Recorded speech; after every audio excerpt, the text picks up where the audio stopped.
Meus irmãos, é um privilégio estar aqui com vocês nesta noite. Como o pastor falou, sou Douglas e nesta noite eu trouxe os rapazes do Projeto Sola da Glória, alguns que ainda estavam, porque alguns vão para casa no final de semana, mas eles estão aqui com a gente. Vocês podem ficar de pé rapidamente. Pessoal do Projeto Sola da Glória ali na aldeia. Se você, obrigado gente, pode sentar. E nós tivemos de seus ali, já graduou, Victor Cunha, já está trabalhando depois de um ano lá, né? Benção, aonde ele está? Está aí, benção demais, bom te ver, meu irmão. Casou também, temos vários que saindo com casamentos, é um lugar abençoado, viu, irmãos? Mas olha, nós temos muita coisa para fazer em pouco tempo. Se você não está me compreendendo, me perdoa. O sotaque sai com um pouquinho de dificuldade e a gramática também é muito longe, muito a desejar ainda. Estou como bebê tentando aprender português, porque meus pais, apesar que eu nasci aqui no Brasil, com 2 anos, meus pais voltaram para os Estados Unidos, eu cresci ali e eu estou aprendendo português agora, tá? Por isso a dificuldade, espero que é compreensível. Este estudo sobre, essa meditação sobre trabalho, né, vocação, e vamos ver aonde é que a gente consegue chegar. Eu acho bom, estou vendo o relógio aqui, em meia hora vai ser um desafio, mas olha, vocês gastam, sabe quanto tempo trabalhando na sua vida? Mais de 100 mil horas, é muito tempo, então nós devemos pensar biblicamente sobre aquilo que é tão importante para a vida humana. Lembra aquele passagem famoso, né, de Romanos capítulo 12, versículos 1 e 2. Rogo-vos, pois, irmãos, pelas misericórdias de Deus, que apresentais o vosso corpo como sacrifício vivo, santo e agradável a Deus, que é vosso culto racional. Quer dizer, nós precisamos transformar nossas mentes, né, para que nós pensarmos biblicamente sobre aquilo que nós fazemos no nosso mundo, porque tudo que nós fazemos deve ser um sacrifício vivo. Quer dizer, nossa vida de trabalho também é um sacrifício vivo. Quer dizer, é algo também muito conectado com nossa fé em Deus.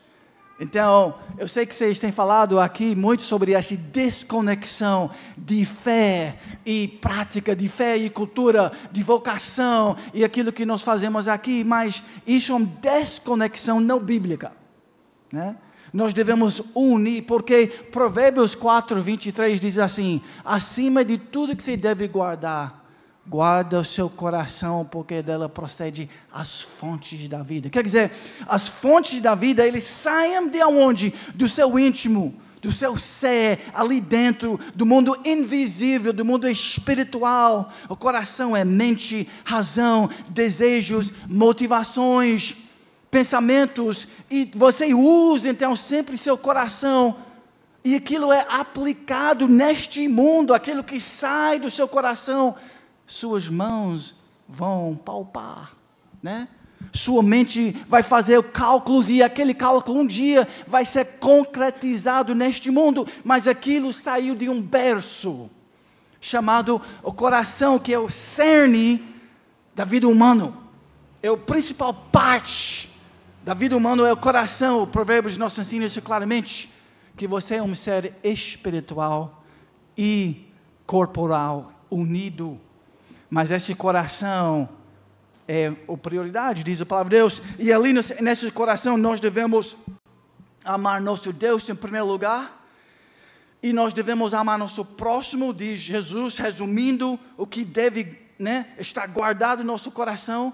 E a lei do Senhor nós devemos amar, e nós devemos ser guiados pela esta lei do Senhor, e nós devemos aplicar esta lei do Senhor em todas as áreas. Então nós precisamos ser seres criativos que sabem aplicar a lei do Senhor, concretizar a nossa teologia abstrato. E os reformados, nós gostamos de uma teologia abstrata. Nós que mais lemos a história e teologia, é nós que produzimos livros deste tamanho, é nós que temos uma história, né, Nós não somos um povo pop, né?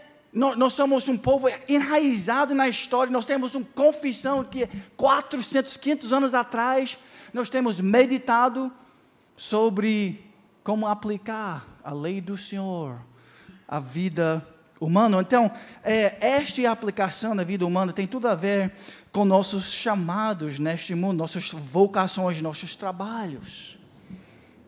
1 Coríntios 10, 31, vocês conhecem? Tudo que você faz, seja comer, beber, as coisas básicas, até as coisas simples do dia a dia, você tem que fazer aquilo para a glória de Deus. Você é formado, então, né? Tinha aquele frase, soli Deo glória. Mas não é só soli Deo glória aqui na igreja, e na oração, no culto doméstico. Não é só soli Deo glória, né? Em alguns momentos, mas é soli Deo glória sobre tudo. É assim a maneira que Deus criou o ser humano, para viver em tudo para a glória de Deus. Então, sua vida profissional, futura vida profissional, sua vida em família, ali no seu coração, ali na sua pensamento sobre política, tudo aquilo pertence a Deus, a Cristo. Não existe nenhum aspecto desta criação, né? Vocês lembram Abraham Kuyper? Eu sei que os pastores já introduziu, parece que tem livros já traduzidos de Abraham Kuyper. Um pastor que se tornou o presidente de uma nação, Holanda, e ele falou uma frase muito importante: não existe nenhum centímetro deste universo que não pertence a Cristo. Cada esfera, né? A esfera da alma, o ser humano aqui no meu interior, isso tem que ser dominado. Isso é chamado autodisciplina. Não é right? Você tem que aprender a dominar seu coração, de pensar biblicamente. Os pensamentos do mundo vão invadir sua cabeça, seu coração.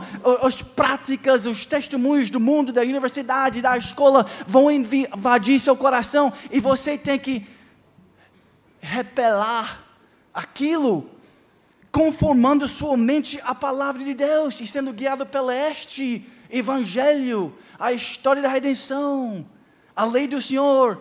Aí você repensa as coisas em conformidade com a palavra de Deus. Isso acontece aonde? No seu coração, na sua coração. É feminino, né? Coração. Então é sua, certo? Os gramáticos, por favor, me ajuda. Tá? Então, e aí, segundo, você tem o quê? Você tem, por exemplo, casamento e família. Uma outra estrutura, uma outra esfera da vida humana. E aqui no meu coração individual, minha alma, isso pertence a Cristo. Eu tenho que orar, eu tenho que ler a palavra de Deus, você tem que meditar. Mas esta área pertence a Cristo primordialmente. Segundamente, parece a mim. Mas em primeiro lugar, é de Deus. Então essa área tem que ser controlada por Deus. Provérbios 4, 23. Preserva, guarde seu coração. Agora você tem uma outra coisa muito importante, uma outra esfera chamada família. Ali, o que é um homem, o que é uma mulher? Você sabe que o mundo não sabe as respostas básicas hoje, porque eles têm abandonado a palavra de Deus. Então os professores de USP, se eles não conhecem Deus, eles não conhecem a verdade de Deus. Então eles não sabem o que é homem, o que é mulher. Uma pergunta parece muito fácil de resolver, de saber, mas eles não sabem. Quem? Os PhDs. Aqueles que estão lá no Rio de Janeiro, né? Um lugar tão caótico que você nem quer visitar mais. Um lugar tão belo, totalmente dominado pelo mundo secular, controlado por narcotráfico e tudo mais. É triste, mas nossas famílias devem ser governadas por Deus, por Cristo. Nossa igreja deve ser governada por Cristo. E o mundo social, política deve ser governado por Cristo. Isso seria ideal, que todas as áreas são controladas por Deus. Agora, aqui na América, Sul-América, né? América do Norte, Estados Unidos, Canadá, as ideias sobre o trabalho são construídas basicamente sobre duas fundações. termos de, né, seria o greco-romano e a visão judaico-cristã. Uma mistura. E por isto nós somos confusos, até evangélicos e reformados, sobre trabalho, porque nós temos uma herança também pagão misturado ali. E alguns estudiosos dizem, né, que nós tínhamos de Moisés, nós temos, né, do Velho Testamento, né, o pensamento hebraico, bíblico. Aí nós temos, na mesma época, o pensamento grego, romano, né? Então você tem uma visão, você tem uma outra visão pagã, do mundo, de vida, de tudo. Aí você tem uma síntese dessas duas. Platão e Aristóteles na igreja, por séculos e séculos, uma mistura, uma síntese. Aí chega a reforma diz, não, só a escritura, nós desejamos ser guiados somente pela palavra de Deus. Então tem uma tentativa de pensar biblicamente sobre todas as áreas. Agora, isso leva tempo, né? Isso não é feito em um século. Você não muda séculos e séculos de pensamento em um século. E algumas áreas ainda não são atingidos. Eles dizem que um dos primeiros filósofos bíblicos reformados cristãos apareceu aqui 100 anos atrás, só. Antes disto, nós temos uma herança misto, um sincretismo, apologética clássica, né? É basicamente pegando Aristóteles e batizando ele, mas qual a visão bíblica puramente simples? Né? Coisas pesadas para pensar, mas nós queremos ser bíblico em nosso pensamento, então nós queremos livrar cada vez mais as ideias que não são bíblicas, que estão em nossa cultura. Lá na antiguidade, lá no grego, para eles, trabalho era desprezado, para eles era sinônimo de tristeza e dificuldade. Para Aristóteles, o lazer era o objetivo da vida. Isso é a vida boa, né? Assim, o trabalho não era valorizado. Os gregos buscavam a liberdade e o trabalho para eles era escravizador, estas áreas. Então, eles tinham visão baixa. Então, assim, para resumir, porque é muito material, né? Vamos resumir. Platão, Aristóteles, os gregos, eles tinham visão onde o mundo do mente, dos pensamentos, das ideias, ali havia perfeição, mas aqui no mundo físico há problemas e dificuldade e pecado e maldade, etc. Mas isso não é a visão bíblica, mas é uma visão gnóstica, é uma visão pagã que tem entrado em nossa cultura. O trabalho na mente grega era considerado um castigo de Zeus. É assim que se fala, Zeus. Agora, aí vocês conhecem também, talvez, um pouco da história da igreja medieval, né? Aí tinha essas duas categorias, o sagrado e o secular. Esta divisão que o pastor mencionou, né? O sagrado, oração, igreja, céu, culto no domingo, culto público, isto é sagrado, o resto é secular. Está vendo essa divisão? Este cisma. Então, essas raízes estão bem fortes, gente, porque até na igreja isso passou por séculos e séculos, como a realidade. Thomas Aquino, ele ensinou Aquino, né? Sobre isso também. O sagrado e o secular. Mas a reforma protestante, liderada por Lutero e Calvino, etc., eles revolucionaram a visão de trabalho, porque eles voltaram para a palavra de Deus. Eles queriam, depois da reforma, ser guiados pela palavra de Deus. Então, o que eles descobriram sobre o trabalho na palavra de Deus? Eles redescobriram, né? Eles começaram a rejeitar essa divisão entre o sagrado e o secular. ensinando que todo trabalho feito para a glória de Deus, está vendo? Todo trabalho que é feito para a glória de Deus, está conectado com Deus, está em obediência a Deus, o motivo é para expandir a glória e o reino de Deus. Este é um trabalho santo. Trabalhos manuais, lavando as louças, não importava. Se era feito para a glória de Deus, era digno, era cheio de honra. Irmãos, se nós perdemos essa visão, que como nós temos perdido esta visão no Brasil, grandemente, você pode comparar um país protestante na visão de mão de obra em comparação com um país romano, na visão de mão de obra. Um eletricista sabe quanto ele ganha nos Estados Unidos? Um encanador sabe quanto ele ganha nos Estados Unidos? Você não pode nem imaginar, para de pensar sobre isso, você vai ficar triste. Um mecânico, nós temos um americano aqui, não fala português. Eu tenho 7 filhos, ele veio de uma família de 10 ou 11. Um dos maiores fazendas de carneiros nos Estados Unidos, ele cresceu ali. Tem uma visão sobre trabalho. Fazendeiros ganham dinheiro nos Estados Unidos.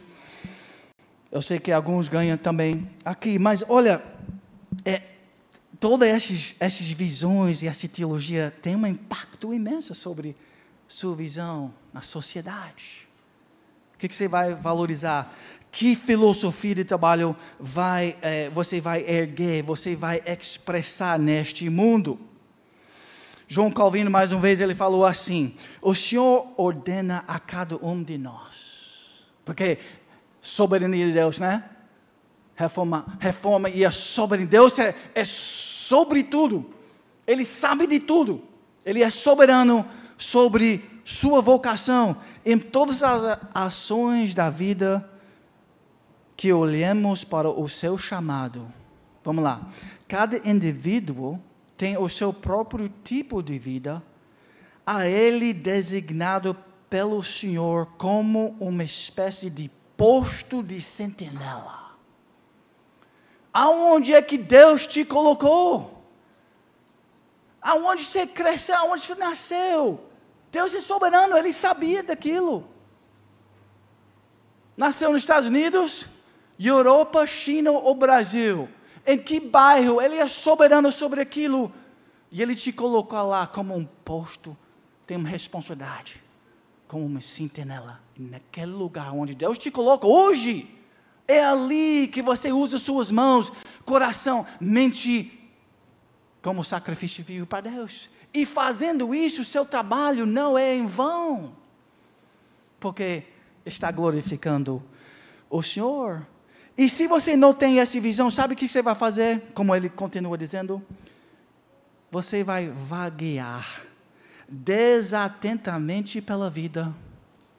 Não, eu vou esperar para um trabalho melhor, eu vou esperar para uma universidade, eu vou esperar para um melhor salário. Enquanto isso, eu vou esperar e tentar relaxar, vagueando, perdendo o seu tempo. Ele falou assim, ensinando, meditando sobre a Deus. Aonde você está? Deus é soberano. Ali você é chamado, você tem uma vocação. Vocação que Deus te chamou para fazer. O chamado do Senhor é para fazer, para amar Ele e amar seu próximo. Então, nenhuma tarefa será tão sórdida e vil, contanto que você obedece ao seu chamado nela, que não brilhará e será considerado muito precioso aos olhos de Deus. Eu tenho um amigo, ele é da nossa igreja. Ele corta grama. Ele poda as árvores.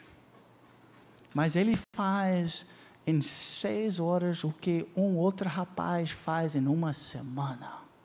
Eu amo aquele rapaz. Eu pago ele bem melhor. Toda vez que eu consigo ele, eu chamo ele.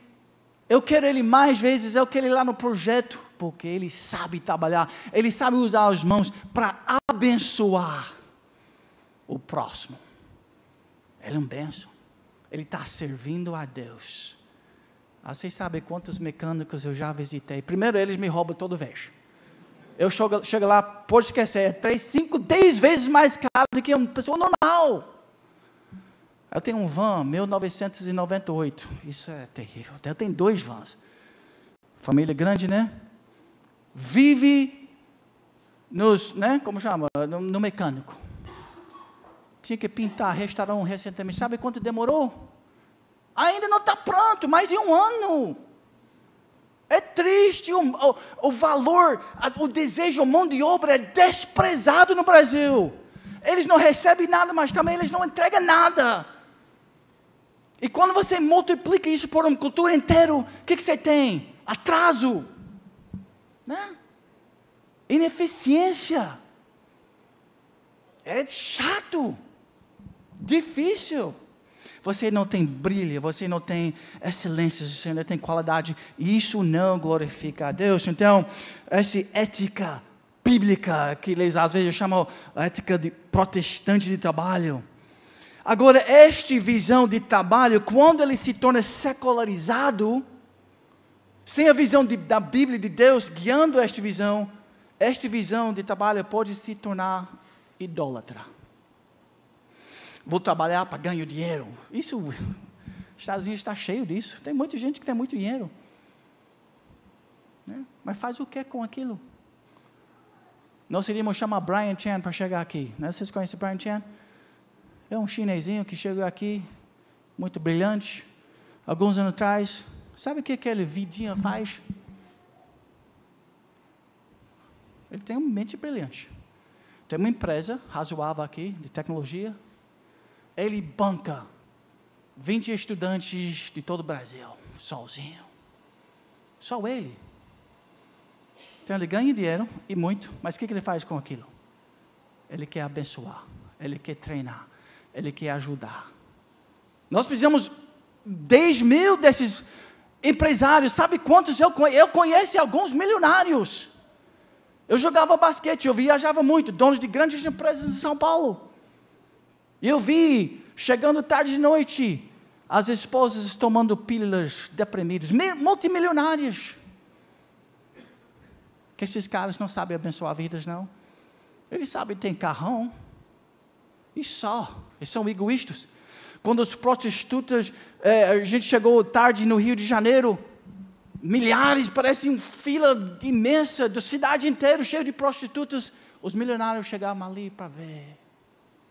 Triste, e as esposas, triste, em casa, tomando pílulas de depressão, multimilionários. Mas o que Brian faz? Vamos lá. Ele tem um sonho, ele quer usar essa capacidade tecnológica. Sabe o que ele quer fazer? Um metinha. Ele quer ensinar, educar 1 milhão de pessoas gratuitamente. Só. Pequenas metas para a glória de Deus. Tecnologia, educação, mas é para a glória de Deus. Então Deus abençoa. Imagina se nós tínhamos pessoas na igreja fazendo isso, aqui neste bairro, ali. Quem sabe nós vamos ter mais recursos para mandar mais missionários, porque quem sabe um dos grandes problemas do Brasil, tem muita gente que quer ir. Não tem recursos, a igreja. Sabe quanto ajuda a gente tem recebido do Brasil para esse projeto que custa milhões? Eu tinha uma tia que me ajudou nos meses iniciais. Eu tinha uma prima multimilionária que me ajudou nos meses iniciais. Não, tem alguns irmãos, R$200.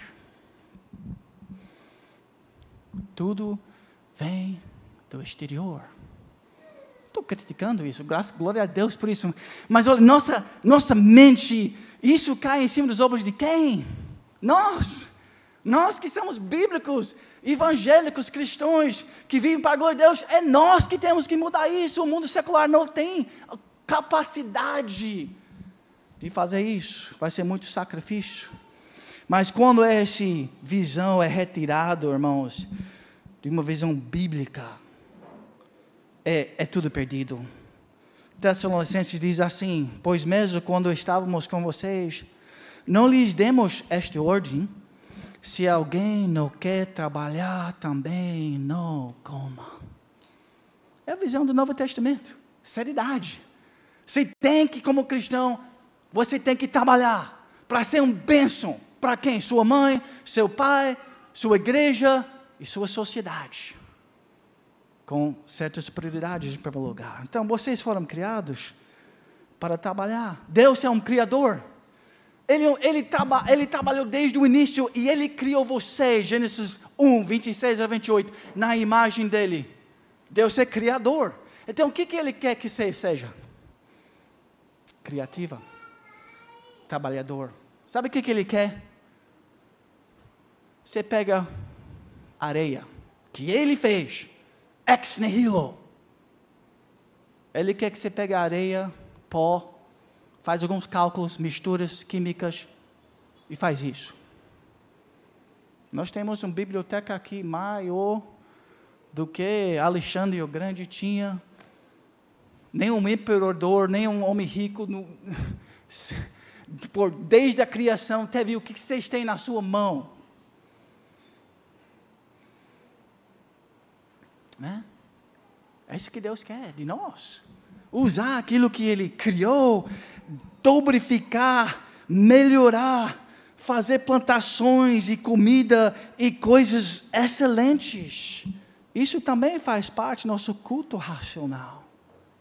Isso é parte da nossa visão cristã. Porque nós estamos fazendo isso para a glória de Deus. E Ele criou você para ser jardineiro, para ser pastores. Somos chamados para rearranjar, como é que é? Rearranjar a realidade criada. Reorganizar aquilo. Manipular aquilo, sim. E extrair suas potencialidades. Aqueles que são latentes ali, que Deus colocou ali. Para que a vida humana possa florescer e ser abençoado com beleza e bondade. Sabe o que é? Quando isso acontece no meio da igreja, o evangelho que nós pregamos vai ter uma força. E os pastores da Brasil não vão comer sopa toda noite porque não tem finanças.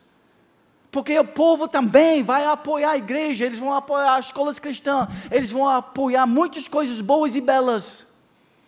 E não vai ter tanto sofrimento.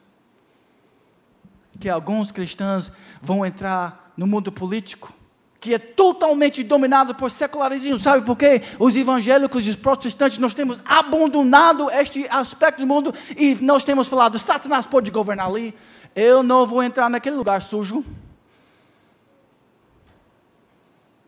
Que nós vamos pregar o evangelho e Jesus vai voltar logo. Será que é isso que Deus quer? Ou tudo pertence a Ele? E Ele é soberano. Jesus Cristo diz, tudo é meu. E eu quero que meu povo me serve naqueles lugares. Mas nós temos muitos poucos. Nós temos muitos poucos juízes cristãos. Então a igreja vai continuar sofrendo. Eu estou sofrendo. Porque eu coloquei ovelhas. Abelhas. E eu tinha que cortar uma árvore. Eles me pegaram. Que eles são idólatras. Então a legislatura, eles fazem leis que não são saudáveis muitas vezes.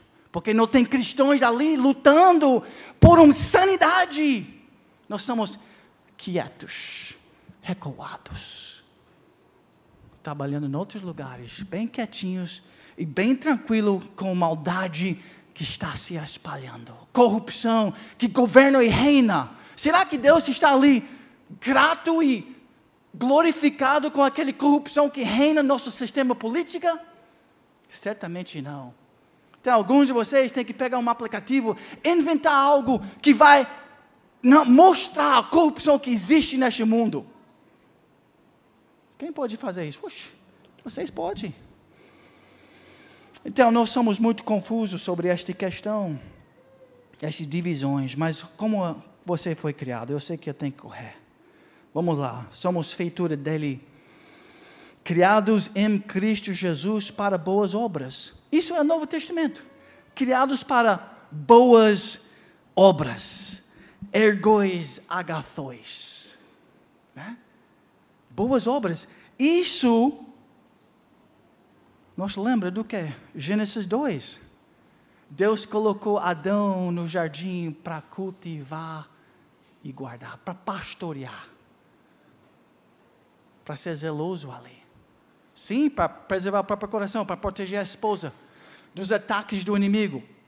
Este é o reino de Deus ali. E Adão, você tem que preservar, proteger e faz que as coisas florescem para a glória de Deus. O coração da sua esposa, sua família. Mas o inimigo entrou ali, ele trouxe um caos. Por isso nós estamos cheios de confusões. Mas ainda no Novo Testamento, como novas criaturas, depois da redenção de Cristo, nós somos ainda chamados para fazer boas obras. Isso sim é evangelização, é pregação, é iniciar igrejas, mas é construir famílias, casamentos, corações e em todas as esferas, vendo Cristo sendo honrado e glorificado. Esse é o nosso chamado inicial. Dorothy Sayers, ela falou assim, ela escreveu: Deus não é servido pela incompetência. Ele não é servido pela incompetência técnica, e a incompetência e a falsidade sempre resultam quando a vocação secular é tratada como algo alheio à religião. Desconectar trabalho de fé, e você vai ver uma secularização, um empobrecimento do trabalho. Quando você conecta Deus, fé, palavra de Deus, a sua visão de trabalho vai ser enriquecido. Isso vai ser um bênção. Pastor J. Adams falou assim: a necessidade de trabalhar, disseram ser criativo e produtivo, está embutida no homem. Adão foi criado para ser um ser ativo. Ainda hoje, o impulso científico, com seu senso de curiosidade e desejo de aprender, a construção de casas, móveis e decoração, que tantas vezes surgem nas mulheres, todos manifestam algo remanescente da natureza operante original de Adão. Você foi criado por isso. Por isso vocês, mulheres, muitas vezes, você gosta de ver uma coisa bela, né? Vai para a casa de desses meninos aí, que são solteiros. Ele não decora a casa, não. Minha esposa estava viajando nos Estados Unidos, eu fico lá sozinho com Roman e Silas, meus 2 filhos. Gente, a comida era pão com manteiga, ovinho, né? Né? Olha só. Mas quando ela chega, é biscoito, é cookie, aí é difícil, viu? É difícil. Ela está lá hoje fazendo torta de maçã, pegando maçã, fazendo uma mistura ali, algo glorioso. Agora, se você nunca experimentou a torta de maçã, você tem que visitar o Café Solador Glória, lá na aldeia, que ela faz, ela tem 7 filhos, tá? Ela faz homeschooling. Que ela faz nos momentos vagos dela. Um café. Uma empresa. Sozinho. Claro que ela tem ajuda, né? Mas por quê? Porque ela está servindo a Deus. Ela quer ser um bênção para o projeto. Como nós não ganhamos doações, então, mas os brasileiros, eles compram biscoitos, viu? Compram biscoito e chocolate, né, e açaí, e etc, etc. Então visita a gente para ajudar o projeto, que ela faz isso voluntariamente, mas eu acredito que é um dos melhores cafés. Ponto. Não estou dizendo o melhor café do Recife. Não. Verdade ou não? Olha lá. Verdade. O trabalho, então, irmãos, não é resultado da queda. Sempre foi parte do plano de Deus para a humanidade, mesmo no paraíso. É o plano de Deus. Adão disse: viste que atendeste a voz de tua mulher. Agora, o que aconteceu? Em Gênesis capítulo 3. Em fadigas obterás dela o sustento durante os dias de tua vida. ela produzirá também cardos e abrolhos, e tu comerás a erva do campo. No suor do rosto comerás o teu pão, e até que tornes a terra, pois dela foste formado, porque tu és o pó, e ao pó tornarás. Então, o trabalho hoje é difícil. Pergunte para os rapazes, porque ali no Projeto História de Glória nós temos vacas, nós tiramos leite. Tomamos o melhor leite. Mas tem que ir lá pegar cedo de manhã. Você tem que fisicamente, braçalmente, pegar aquele vaca, você tem que tirar leite, você tem que levar para esquentar, você tem que fazer tudo aquilo. Agora nós também comemos muito comida do jardim. Então tem que plantar sementes, tem que moer a terra, é muito trabalho. Adubo, você tem que pegar dos animais. Nós temos carneiros, nós temos porcos, nós temos peixe, nós temos abelhas. É muito trabalho. Agora, ninguém come melhor. Nós temos um churrasco, pelo menos no almoço, quase todos os dias. Por que nós podemos? Nenhum empresário quase faz isso. Mas por que nós fazemos? Porque nós trabalhamos. Pode ter coisas boas e belas, se você é disposto a trabalhar, né? Vamos ver se o governo permite, né? Que o governo é secularizado. Eles não têm essa visão de trabalho. Eles não querem animais. Eles não querem que nós temos um centro de processamento. Não, eles querem que ali milhões vivem assim, galinhas todos juntos, e eles matam milhões numa fábrica distante da gente, para que nossos olhos não conseguem mais ver a morte. É tudo escondido e a gente compra aquele frigoboi, né, etc. Cheio de agrotóxico e tudo mais. Vamos lá. Cada pessoa, então, irmãos, tem um tipo de trabalho. Eu estou tentando concluir, tá? Independentemente da idade. Muitas pessoas são pagas para trabalhar, né? Uma esposa e mãe tem um trabalho. Cuidar da sua família, né? E esposo, talvez até outras coisas. Vou usar o exemplo de Lia. Temos outras irmãs aqui que têm vários filhos. Glória a Deus por isso. Agora, se nós queríamos colocar nossos filhos numa escola privada aqui do Recife, quanto está uma escola privada boa aqui hoje? R$2.000 mês? 3, às vezes, né? Vamos lá. Então, no meu caso, 7 filhos, 7 vezes 3, vamos dizer, R$21.000 por mês. Agora, ela educando em casa sozinha, quanto ela está ajudando a gente? Basicamente, 25, 30 mil reais por mês, ela está ajudando a gente. Agora, ela podia ir atrás de uma outra forma de trabalho. Não, eu vou trabalhar ali na cidade com aquele empresário, e ela pode estar lá servindo aquele empresário. E ela vai ajudar aquele empresário, ele vai ficar rico. E os filhos vão ficar em casa sozinhos. Mas, quer dizer, todos têm um trabalho para fazer. Se é pago ou não, pode ser cheio de dignidade. Crianças pequenas, talvez brincar é o primeiro trabalho, mas à medida que crescem, elas eventualmente são promovidas para níveis cada vez mais difíceis de trabalho, tarefas e trabalhos escolares, etc.